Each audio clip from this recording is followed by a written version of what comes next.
அன்பான வணக்கம். நான் உங்கள் செப் செப்பில் இன்றைக்கி நம்ம வந்து ஒரு ஆர்டர் பண்ணிட்டு இருக்கிறோம்.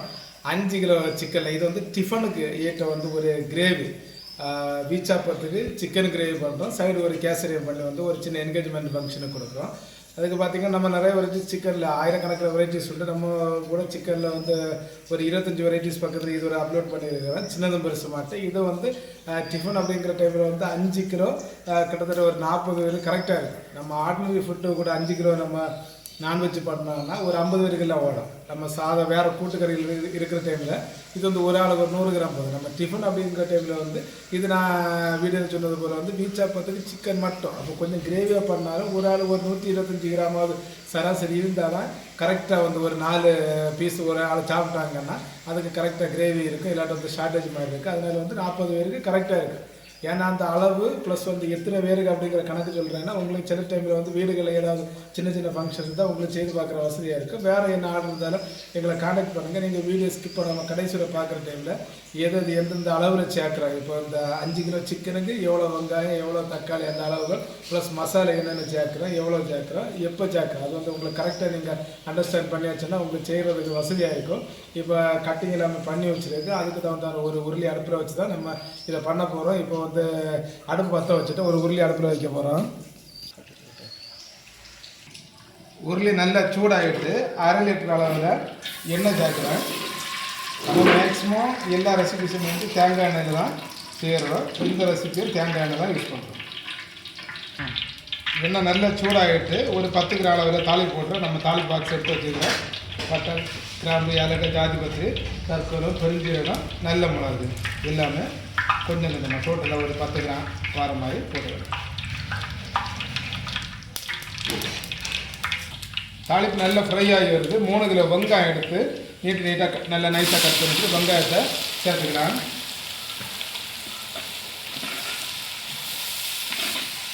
நல்லா வதக்கி விடணும். மீடியம் ஃப்ளேமில் வச்சுக்கணும். வெங்காயம் நல்லா கோல்டன் ப்ரௌன் ஆகிறத நல்லா வதங்கி வரணும். வெங்காயம் நல்லா வதங்குறதுக்கு 1/2 மணி நேரத்துக்கு மேலே ஆகும். இருந்தாலும் பொறுமையாக நல்லா நீட்டாக வதக்கி விடணும். வெங்காயம் ஏன் நம்ம வந்து 3 கிலோ சேர்த்துருக்கிறோம். அப்போ சராசரி 1 கிலோவுக்கு 600 கிராம் சேர்த்துருக்கிறோம் அப்படின்னா நம்ம வந்து இது டிஃபனுக்கு அப்படிங்கிற டைமில் வந்து மசாலா கொஞ்சம் செமி கிரேவியாக தான் பண்ணுறோம். அதனால் நம்ம வந்து வெங்காயம் தக்காளி எல்லாம் வதக்கி மசாலா எல்லாம் போட்டதுக்கப்புறம் அது சிக்கன் போடுறது முன்னாடி கொஞ்சம் ஒரு பார்ட் மசாலா ஒரு 3 வச்சு இல்லை 4 வச்சு ஒரு பங்கு நம்ம தனி எடுத்து வச்சுட்டு அதை மிக்சியில் அடித்து சேர்த்துக்க போகிறோம். அப்போ நமக்கு கொஞ்சம் கிரேவி திக்னஸும் கிடைக்கும். கொஞ்சம் கூட எக்ஸ்ட்ரா அடிஷ்னல் டேஸ்ட் வரும். அதனால வேணாலும் நம்ம வெங்காயம் இந்த அளவில் சேர்த்துக்கணும். நம்ம இதே சுக்கா இல்லை ட்ரை அந்த மாதிரி தொக்கு மாதிரி என்ன பண்ணுறோம்னாச்சுன்னா ஒரு 1 கிலோ 1/2 கிலோ அந்த மாதிரி சேர்ப்போம். இது கொஞ்சம் கிரேவியாக பண்ணுறதுனால நம்ம வந்து 1 கிலோவுக்கு 600 கிராம் அளவில் வெங்காயம் சேர்த்துக்கிறோம். இதை நீங்கள் கரெக்டாக ஃபாலோ பண்ணிக்கணும். இந்த டைமில் கல்லுப்பு சேர்க்குறேன். ஃபஸ்ட்டில் வந்து ஒரு 100 கிராம் அளவில் சேர்க்குறேன். அப்புறம் தேவைன்னா பார்த்து சேர்த்துக்கிறேன்.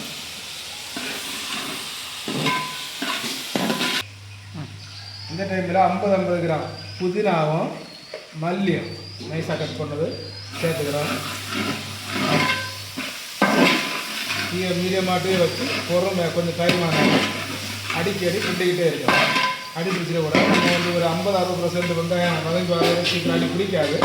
அதுக்கப்புறம் சீக்கிரம் மட்டும் வந்து அடி பிடிக்க வாய்ப்பு உண்டு. அதனால் வந்து இடைக்கிட கிண்டி விட்டுக்கிட்டே இருக்கணும்.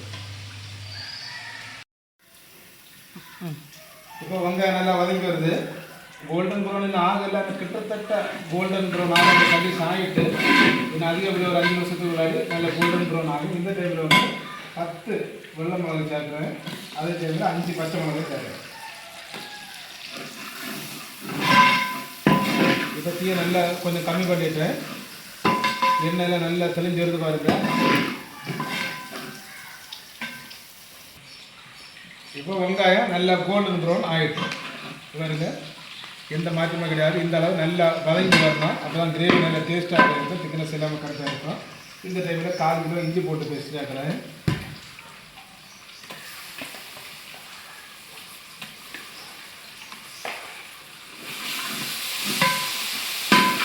இஞ்சி போட்டு பச்சை வாசனை போகிறதுல ஒரு 2 நிமிஷம் போது நல்லா வதக்கி வைப்போம். இந்த டைமில் நீட்டாக கட் பண்ணி வச்சுருக்கிற 1.5 கிலோ தக்காளியை சேர்த்துக்கணும். கட்டிங் சைஸ் வந்து ஜூலியன்ஸாக கரெக்டாக இருக்கும். வெங்காயம் எந்த மாதிரி நம்ம ஜூலியன்ஸாக கட் பண்ணணுமோ அதே மாதிரி தான் தக்காளியும் கட் பண்ணணும்.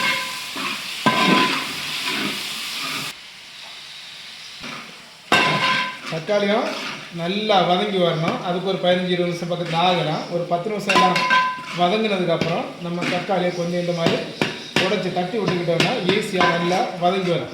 ஆரம்பத்தில் தட்டினாலும் அது பச்சையாக இருக்கும்போது வந்து அது குழஞ்சி வராது. ஒரு 10 நிமிஷம் நல்லா உள்ள சூடெல்லாம் ஆனதுக்கப்புறம் நம்ம இந்த மாதிரி தட்டி விட்டுக்கிட்டோம்னா அடுத்து ஒரு 10 நிமிஷத்தில் நல்லா குழஞ்சி வருது. அப்போ நம்ம கொஞ்சம் டைம் வந்து மிச்சப்படும்.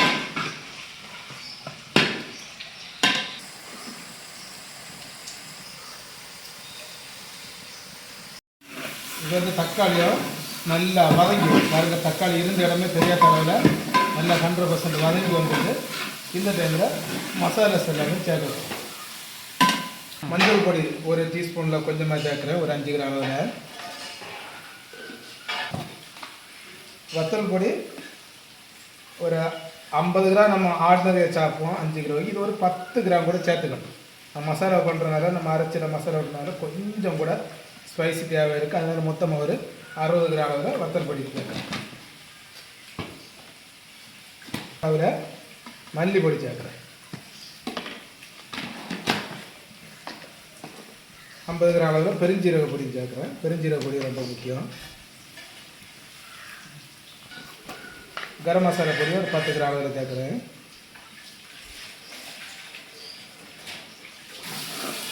நல்லா கிண்டி விடுறேன்.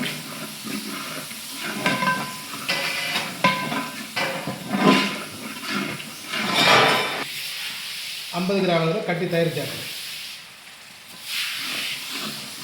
ஒரு 2 நிமிஷம் போல் நல்லா கிண்டி விடணும். ஆயில் நல்லா ரோஸ்ட் ஆகி வரணும். அதுக்கப்புறம் கொஞ்சமாக லைட்டாக 100-150 மில்லி அளவு தண்ணி தெளித்து கொஞ்சமாக மசாலா நம்ம ஒரு நாள் வச்சு ஒரு மசாலா எடுத்து மாற்றி ஆற வைக்கலாம். மிக்சியில் அடித்து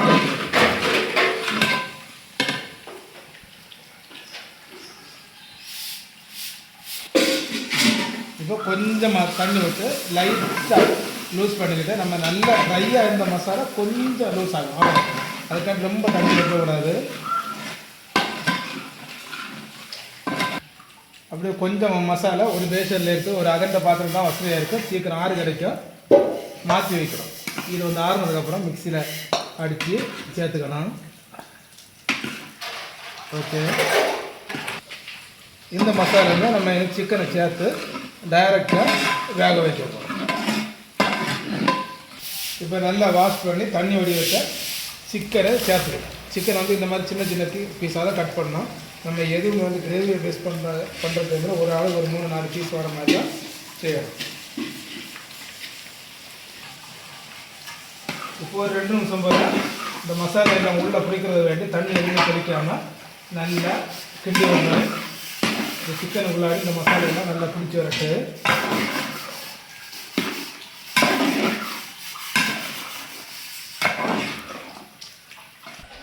இப்படி 2 நிமிஷம் போல் நல்லா கிண்டி விட்டுக்கிட்டு அப்புறம் நமக்கு வந்து கொஞ்சமாக தண்ணி தேவைப்படும். நம்ம அந்த வீச்சாப்பத்துக்கு நம்ம டிஃபனுக்கு இது செய்கிறனால பார்த்திங்கன்னா கொஞ்சமாக கிரேவி இருக்குது. அதுக்கு நம்ம ரொம்ப கறியாக்கிறவங்களால ரொம்ப கறியாக்கிறனால குவாலிட்டி போயிடும்.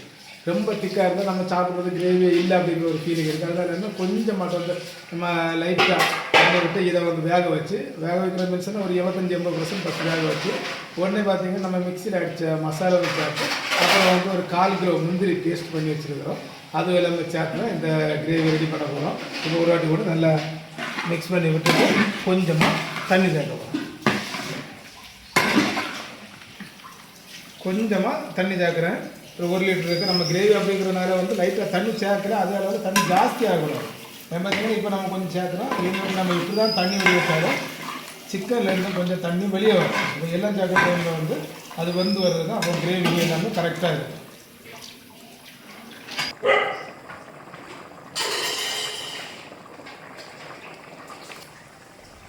இப்போ நம்ம கொஞ்சமாக விட்ட தண்ணியும் அந்த சிக்கனில் உள்ள தண்ணியெல்லாம் சேர்த்து இந்த அளவு தண்ணி வந்துட்டு பாருங்கள். இப்போ நம்ம தனியாக வச்ச மசாலாவை அரைச்சி சேர்த்துக்கிறோம்.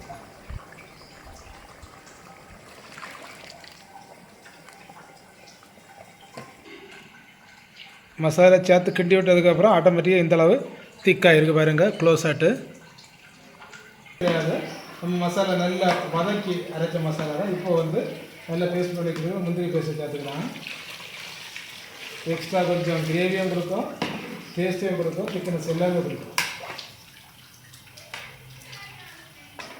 இன்னும் ஒரு 2-3 நிமிஷம் நல்லா கொதிக்க விட்டாலே போதும்.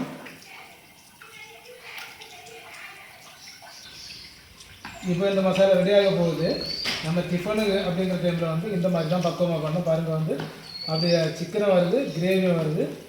இது நம்ம வந்து மசாலா அரைச்சி ஊற்றிருக்கிறோம், ஃபஸ்ட் முந்திரி பேஸ்ட்லாம் ஊற்றிருக்கிறோம். அதனால் இன்னும் வந்து இது கொஞ்சம் ஆற கொஞ்சம் கூட திக்காகும். அப்போ அந்த டைமில் வந்து நம்ம டிஃபனுக்கு சாப்பிட்றதுக்கு கரெக்டான ஒரு பக்குவத்தில் இருக்கும். ரொம்ப தண்ணியாக இறக்கி வச்சாலும் கட்டியாகாது, ரொம்ப கட்டியாக இருந்தால் கூட வந்துன்னா அப்புறம் சுக்க மாதிரி நம்ம தொட்டு சாப்பிட்றதுக்கு கிரேவி இருக்காது. இது இந்த பக்கம் கரெக்டாக இருக்கும். அடுப்பில் இந்த இறக்க உள்ளாடி ஃபஸ்ட்டு கொஞ்சம் மல்லியில் தூவி இதை நல்லா மிக்ஸ் பண்ணி விட்டு மல்லியிலோட மனம் எல்லாம் பிடிக்கிட்டு அதுக்கப்புறம் அடுப்பில் இருந்து கீழே இறக்கி வச்சுட்டு மீது கொஞ்சம் கூட மல்லியில் ஃபைனலாக தூவ போகிறோம். இதுக்கு மல்லியில் கொஞ்சம் மஸ்ட்டு நம்ம சாதம் சேர்க்குறத விட இந்த டிஃபன் மசாலாவுக்கு கொஞ்சம் கூட மல்லியில் சேர்த்துக்கணும். இப்போது இந்த டிஃபனுக்குள்ள சிக்கன் மசாலா ரெடி ஆகிட்டு அப்படி அடுப்பில் இருந்து கீழே இறக்கி வச்சு கொஞ்சமாட்டு இது ஒரு ஸ்பெஷல் ஆர்டர். அதனால என்னென்னா ஒரு 50 கிராம் நெய்யும் சேர்த்து மீதி இருக்கிற மல்லி இலையை சேர்த்துக்கிறேன். இப்போ நெய் சேர்க்குறேன். நெய் அந்த சூட்டில் உருவி வருது. இப்போ மீதி இருக்கிற 50 கிராம் அளவில் மல்லி இலையை தூவிக்கிறேன். ஸ்பாட்டுக்கு அனுப்பி வேண்டியதான். சூப்பராக இந்த மசாலா ரெடி ஆகிட்டு இப்போது ரெடியான இந்த சிக்கன் மசாலாவில் நான் கொஞ்சம் பீச்சாப்பம் எடுத்துக்கிறோம். பாருங்கள் சாஃப்டான பீச்சாப்பம். இந்த கிரேவி கூட பாருங்கள் வந்து இந்த பீஸ் அப்படியே வந்து செழிப்பாக இருக்குது. கிரேவி நம்ம விட்டதுக்கப்புறம் அங்கே இங்கே ஓடலை பாருங்கள் வந்து கரெக்டாக இருக்குது. இந்த பக்கத்தில் தான் நம்ம பண்ணணும். இப்போ கொஞ்சம் நம்ம பண்ணி இறக்குனதோட இப்போ கொஞ்சம் கூட திக்காகிட்டு வரும்.